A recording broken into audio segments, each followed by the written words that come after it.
इस मूवी में हमें बताया जा रहा है कि हेल के 2 पार्ट्स हैं, जिसमें से एक का नाम परकोटरी है। ये हेल का वो हिस्सा था जहाँ पर लोगों को सजा दी जाती थी अपने बुरे कामों की, और जैसे ही उन्हें अपने किए पर रिग्रेट यानी अफसोस होना शुरू हो जाता था तो वो लोग हेल से हेवन में शिफ्ट कर दिए जाते थे। जबकि हेल के दूसरे पार्ट में सारी उम्र लोगों को उनके बुरे कामों की सजा काटने के लिए रखा जाता था। असल में मूवी में दिखाई जाने वाली ये हेल स्टोरी पहले बताने का मकसद ये है कि आपको मूवी आसानी से समझ आ सके, क्योंकि इस मूवी में एक नहीं बल्कि 5 स्टोरीज को डिस्कस किया गया है। और फर्स्ट स्टोरी जो एक्सप्लेन कर रही हूँ उसका नाम है द वे अप, जिसमें हम 2 आदमियों को गाड़ी में सफर करता हुआ देखते हैं। आदमी अपनी बेटी की फोटो देख रहा था क्योंकि उसकी बेटी मर चुकी थी और वो इस तरह अपनी बेटी को याद कर रहा था। और यही चलते चलते रास्ते में उसे आसमान में एक क्रिएचर नजर आती है जो कि काफी अजीब और स्केलेटन की तरह लग रही थी। यहाँ जिस आदमी को क्रिएचर नजर आई थी उसका नाम मिच था, जबकि उसके साथ बैठे हुए उसके फ्रेंड का नाम जैक था। जैक मिच से पूछता है कि तुम बाहर क्या देख रहे हो, लेकिन मिच उसे कुछ भी नहीं बताता क्योंकि उसे लग रहा था कि उसने जो कुछ देखा है वो उसका वहम है। और यहीं से अब वो लोग ड्राइव करते करते एक रेस्टोरेंट तक पहुँचते हैं और इस होटल के अंदर जैक वॉशरूम में चला जाता है क्योंकि उसकी बॉडी पर बहुत सा ब्लड लगा हुआ था। और वो ब्लड क्यों लगा हुआ था और उसने ऐसा क्या किया था ये मूवी में हमें आगे पता चलेगा। और दूसरी तरफ हम मिच को रेस्टोरेंट में बैठे हुए देखते हैं जहाँ अचानक से अर्थक्वेक आ गया था और हर चीज हिलने लगी थी।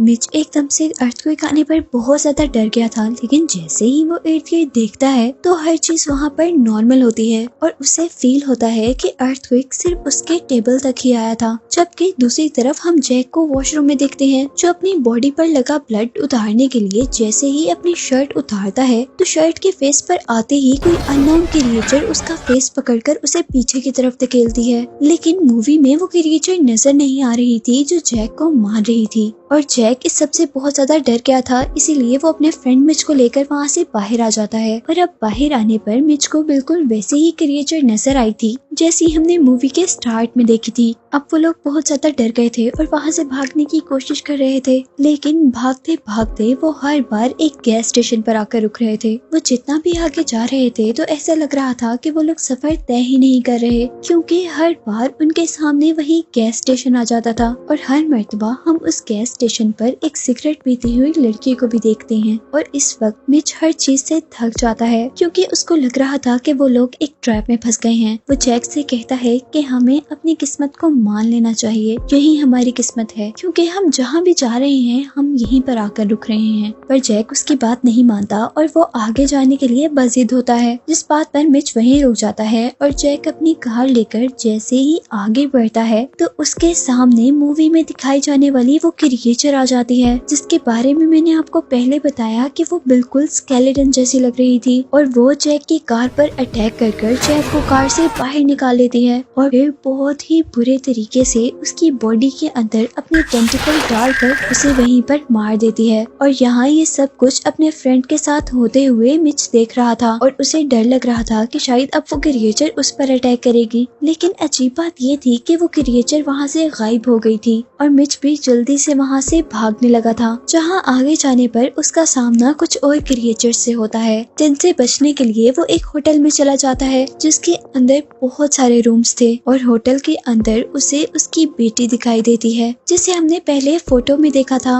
और वो मर चुकी थी। मिच की बेटी कंटिन्यूअसली उससे हेल्प मांग रही थी और मिच भी उसकी हेल्प करना चाहता था। और वो जैसे ही जल्दी से आगे बढ़ता है तो उसकी बेटी आगे की तरफ भाग जाती है और वो भी अपनी बेटी के पीछे पीछे भागने लगता है। लेकिन यहाँ पर उसके साथ दोबारा वही गैस स्टेशन वाला सीन हो रहा था, यानी वो जितना भी आगे भाग रहा था वो आखिर वहीं पर पहुँच रहा था जहाँ से वो चलता था, यानी वो किसी भी तरह अपनी बेटी तक नहीं पहुँच पा रहा था। और इससे मिच बहुत ज्यादा परेशान हो चुका था और वो बहुत जोर जोर से शाउट कर रो रहा था।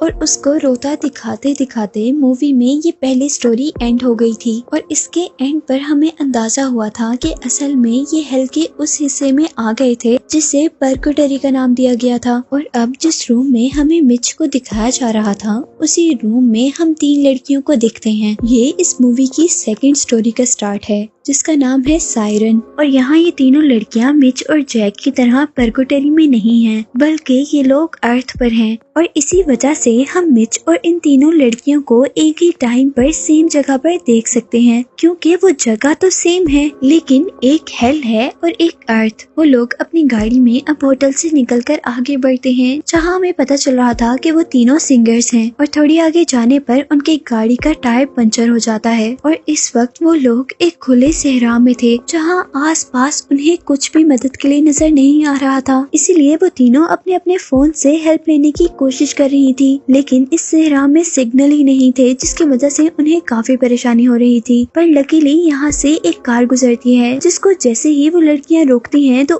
उसमें उनको एक कपल दिखाई देता है। वो तीनों उनसे हेल्प मांगती हैं, जबकि वो कपल उनको कहता है कि तुम्हारी कार हमारे नेबर्स ठीक कर सकते हैं, क्योंकि वो कार मैकेनिक हैं। और साथ ही वो ये भी कह रही थी यहाँ तुम्हें दूर दूर तक कोई भी हेल्प के लिए नजर नहीं आएगा। और साथ ही वो कपल ये भी कहता है कि अगर आप लोग चाहें तो साथ हमारे घर चल सकती हैं, क्योंकि यहाँ पर दूर दूर कोई आपकी हेल्प को नहीं आने वाला। वहाँ जाकर आप तब तक स्टे कर सकती हैं जब तक आपकी कार ठीक ना हो जाए। और उनकी बात मानते हुए वो तीनों उनकी कार के अंदर बैठ जाती हैं। और उनके कार में बैठकर उन तीनों लड़कियों में से एक लड़की, जिसका नाम सैडी है, उसको उनकी कार के अंदर एक अजीब सा लोहे का कैचर नजर आता है, जिसके बारे में वो जैसे ही उस कपल से पूछती है तो वो उसे ये कहकर इग्नोर कर देते हैं कि वो तो टूटा हुआ है। घर आने पर वो कपल उनको उनका रूम दिखाता है, जिसके बाद उनको डिनर के लिए बुलाया जाता है, जहाँ पर उन्हें कार मैकेनिक से भी मिलवाया गया था और साथ ही उनको खाने में मीट ऑफर किया गया था। और वो मीट दिखने में काफी अजीब था, इसीलिए सैडी उसे खाने से मना कर देती है। और रूम में आकर वो अपनी बाकी साथियों से कहती है कि हमें यहाँ से चलना चाहिए, क्योंकि उसे वो लोग काफी अजीब लग रहे थे। लेकिन उसके साथी उसकी बात नहीं मानती, बल्कि वो सैडी से अजीबोगरीब सवाल करना शुरू कर देती हैं, जैसे उनकी एक और टीम मेंबर के बारे में, जिसकी कुछ अर्सा पहले डेथ हो गई थी। और मूवी में बताया जा रहा था कि शायद उसकी डेथ सैडी की वजह से हुई थी, लेकिन सैडी इस बात को मानने के लिए बिल्कुल भी तैयार नहीं थी। और उनकी इसी बातों के दौरान सैडी देखती है कि उसकी दोनों पार्टनर्स को वॉमिट शुरू हो जाती है, जो कि ब्लैक कलर की थी, जिसको देखकर वो बहुत ज्यादा घबरा गई थी। इसीलिए वो फौरन बाहर जाकर उन लोगों को इन्फॉर्म करती है जिनके घर उन्होंने स्टे किया था। और वो लोग अब उन दोनों लड़कियों को एक व्हाइट कलर का लिक्विड पीने के लिए देते हैं, जिसको पीकर वो हैरान कुन तौर पर फौरन ठीक हो गई थी। लेकिन हम देखते हैं कि वो लोग अभी भी अजीबोगरीब बिहेव कर रही हैं, जैसे किसी ने उन्हें पोजेस्ड कर लिया हो। और इसी एक्शन में वो दोनों लड़कियां एक ही बेड पर लेट जाती हैं, जबकि सैडी उनसे कह रही थी कि हमें यहाँ से जल्द निकलना चाहिए। और उन्हीं की फिक्र में सैडी भी वहीं पर बैठे बैठे सो जाती है। और सोते हुए हम देखते हैं कि सैडी को अपने ख्वाब में वही लड़की नजर आ रही थी, जिसके बारे में सुनने में आ रहा था कि वो सैडी की वजह से मरी थी। और ख्वाब में वो लड़की सैडी को ही अपनी मौत का जिम्मेदार ठहरा रही थी। और इस खौफनाक ड्रीम से सैडी जैसे ही उठती है तो वो देखती है कि उसकी दोनों फ्रेंड्स बेड पर नहीं है। वो जल्दी से विंडोज के पास जाती है, जहाँ पर उसे नजर आता है कि सच में उसके फ्रेंड्स को इन लोगों ने पोजेस्ड कर दिया था। और वो लोग वहाँ पर कुछ रिचुअल परफॉर्म कर रहे थे किसी डार्क लॉर्ड नाम के डीमन को खुश करने के लिए। सैडी जैसे ही अपने फ्रेंड्स को बचाने के लिए आगे बढ़ती है तो उसके पाँव पर बहुत जोर से एक बहुत बड़ा कैचर आकर लगता है। ये वही कैचर था जो सैडी ने कार के अंदर देखा था।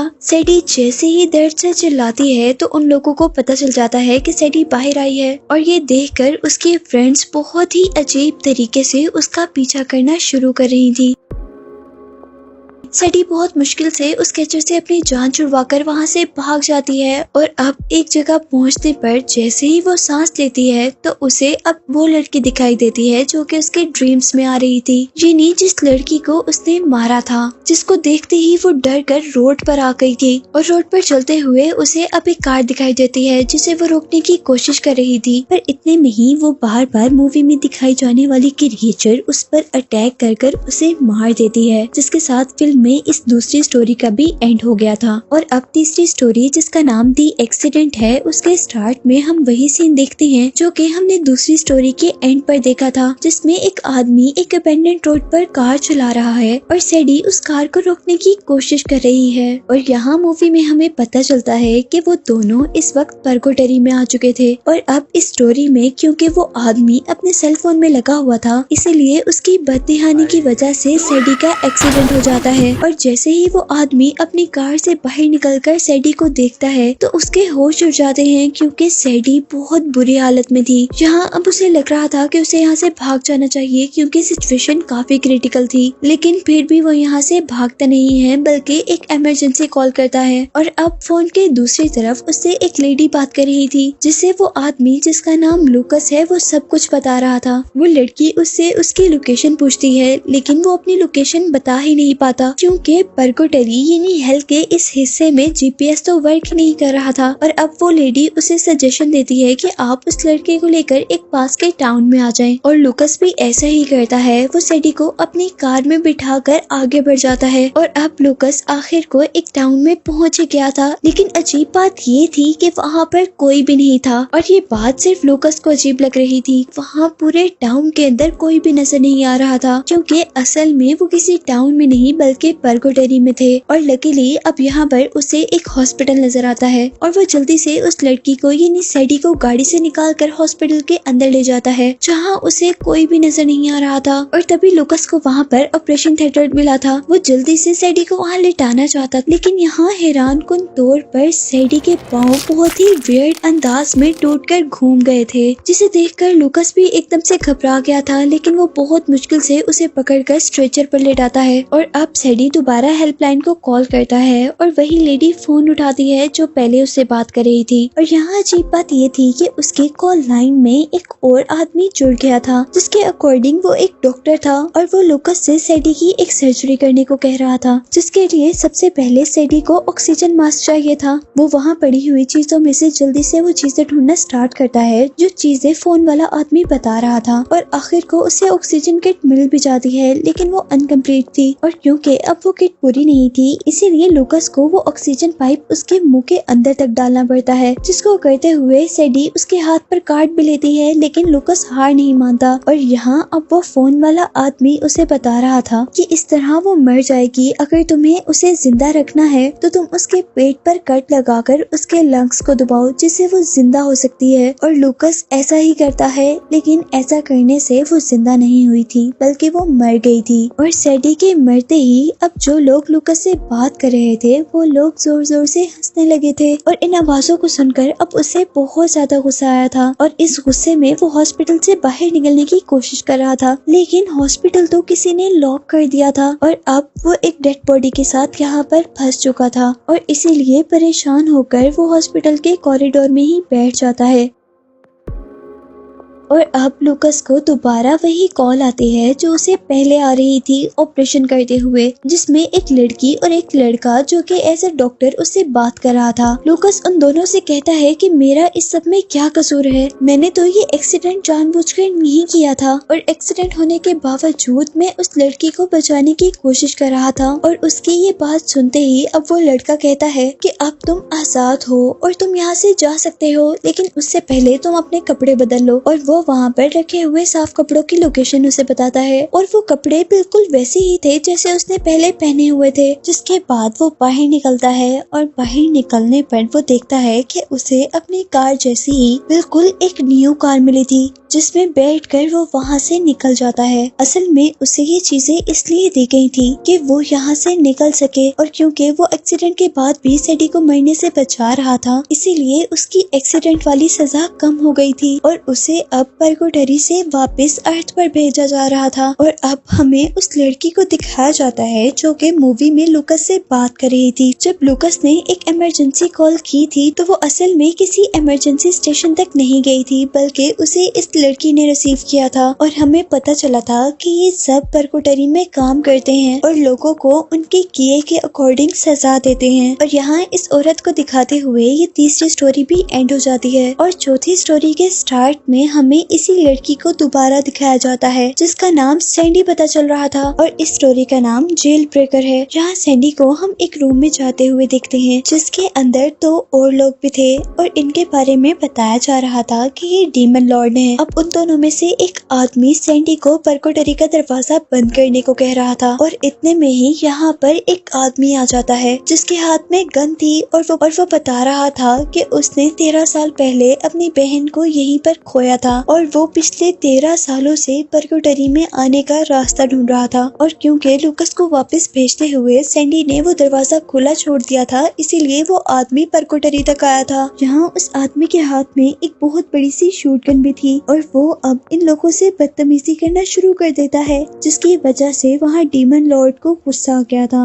और वो अपनी इस शक्ल से अपनी डीमन वाली शक्ल में चेंज होना शुरू हो गया था, जिसमें उसके बहुत बड़े बड़े खौफनाक नेल्स निकल रहे थे। अब इससे पहले कि डीमन लॉर्ड उस आदमी को रोक पाता, वो आदमी डीमन लॉर्ड के हाथ पर शूट करते हुए वहाँ से दूसरे आदमी को गन पॉइंट पर लेकर निकल जाता है और वो उस आदमी से कहता है कि मुझे मेरी बहन के पास ले चलो। और इस तरह परकोटरी का वो आदमी उस गनमैन को उसकी बहन के पास ले जाता है और उस गनमैन के अपनी बहन के पास जाने पर उसकी बहन उससे कहती है कि असल में मैंने ही हमारे पेरेंट्स को मारा था और इसीलिए मैं यहाँ पर फंस गई थी, लेकिन अब मैं यहाँ पर काम करती हूँ और यहाँ से नहीं जाना चाहती। और इस तरह उस लड़की के इतना कहते ही वहाँ पर बहुत सारे डीमंस आ गए थे और वो उस गनमैन को पकड़कर मार देते हैं, जबकि वो लड़की वहीं पर चली जाती है जहाँ से वो आई थी। और यहाँ हम देखते हैं कि इस लड़की को मूवी में पहले दिखाया जाने वाला क्रिएचर अभी भी देख रहा था, जिसके साथ ही 4th स्टोरी भी एंड हो गई थी। और अब इस मूवी की लास्ट स्टोरी द वे इन में हमें एक लड़की को दिखाया जा रहा है जिसका नाम जेम है और वो अपने पेरेंट्स के साथ एंजॉय कर रही थी। और तभी हम देखते हैं कि कुछ मिस्टीरियस लोग उनके घर का डोर जोर जोर से नॉक करना शुरू कर देते हैं और यहाँ जेम के फादर को विंडो से बाहर एक मास्क पहना हुआ आदमी नजर आया था और उनके देखते ही देखते वो दोनों मास्क पहने हुए आदमी उनके घर के बैक डोर को तोड़ते हुए अंदर आ जाते हैं। और अंदर आने पर वो लोग जिम के पेरेंट्स को मारना शुरू कर देते हैं और यहाँ जिम ये सब कुछ छुपकर देख रही थी। जिम के फादर जैसे ही उन आदमियों को गौर से देखते हैं तो वो उनसे माफी मांगना शुरू कर देते हैं, जिस पर उसकी वाइफ और उसकी बेटी दोनों उसे देखकर काफी परेशान थी और वो ये बात सोच रही थी कि वो इनसे माफी क्यों मांग रहा है। और यहाँ उनके साथ तीसरा मास्क पहना हुआ आदमी उसके कान में आकर वजह बताता है और वो लोग उस आदमी के साथ साथ उसकी वाइफ को भी मार दे, जो देखकर जेम को अपने पेरेंट्स के मरने पर बहुत ज्यादा गुस्सा आया था और अब वो भी बाहर निकलकर अपने पेरेंट्स को मारने वालों को मारना शुरू कर देती है। और यहाँ हमें पता चला था कि उन तीनों में से वो 2 मास्क पहने हुए आदमी और कोई नहीं बल्कि मूवी में दिखाई जाने वाली पहली स्टोरी के कैरेक्टर्स हैं, यानी मिच और जैक। और यहाँ उस लड़की जेम ने जैक को बहुत ज्यादा मारा था, इसीलिए हमने मूवी के स्टार्ट में जैक के ऊपर बहुत ज्यादा ब्लड देखा था। और क्योंकि वो लड़की अभी भी जैक को मार रही थी, इसीलिए मिच को उस लड़की को मारना पड़ता है। और जैसे ही मिच उस लड़की को मारता है और वो तीनों बाहर निकलने लगते हैं तो जेम और उसकी मॉम की बॉडी बिल्कुल वैसी ही क्रिएचर्स में चेंज हो जाती हैं जैसी क्रिएचर्स हमें मूवी के स्टार्ट से दिखाई जा रही थी। यानी मूवी के स्टार्ट में जो मिच को क्रिएचर्स नजर आ रही थी वो और कोई नहीं बल्कि जेम और उसकी मॉम थी। और अब उनको देखते ही वो तीनों बहुत ज्यादा डर गए थे और वहाँ से भाग रहे थे, जहाँ पर तीसरा आदमी जमीन पर गिर जाता है और जमीन से वैसे ही खौफनाक क्रिएचर निकलकर उसे मार देती है। और यहाँ अब हमें पता चला था कि वो दोनों आदमी उस टाइम में परकोटरी यानी हेल में एंटर हुए थे जब उन्होंने 2 बेगुनाह लड़कियों को मारा था। और अब हमें मूवी का दोबारा स्टार्टिंग सीन दिखाया जाता है जहाँ पर जेम और मिच इन सारी चीजों से बचकर भाग रहे हैं। और इसी के साथ ये मूवी तो यहीं पर एंड हो जाती है। पर एंड पर मैं आपको सिर्फ ये बताना चाहती हूँ कि इस परकोटरी में सिर्फ वही लोग फंसते थे जो बुरा काम करते थे, जिस तरह जैक और मिच ने 2 बेकसूर लड़कियों को मारा था। और अगर वो सिर्फ उसी आदमी को मार दे जिसने मिच की बेटी के साथ कुछ बुरा किया था तो शायद वो परकोटरी में ना आते। और इसी तरह सैडी ने भी अपनी एक पार्टनर को मारा था जिसकी सजा उसने भुगती थी, जबकि इस मूवी की स्टोरी दी एक्सीडेंट में दिखाए जाने वाले कैरेक्टर लूकस ने जानबूझकर सैडी का एक्सीडेंट नहीं किया था और वो फिर भी उसकी जान बचाने की कोशिश कर रहा था। और क्योंकि उसका इरादा नेक था इसीलिए वो वहाँ से निकल गया था। और इसी के साथ इस मूवी की एक्सप्लेनेशन यहाँ पर एंड होती है।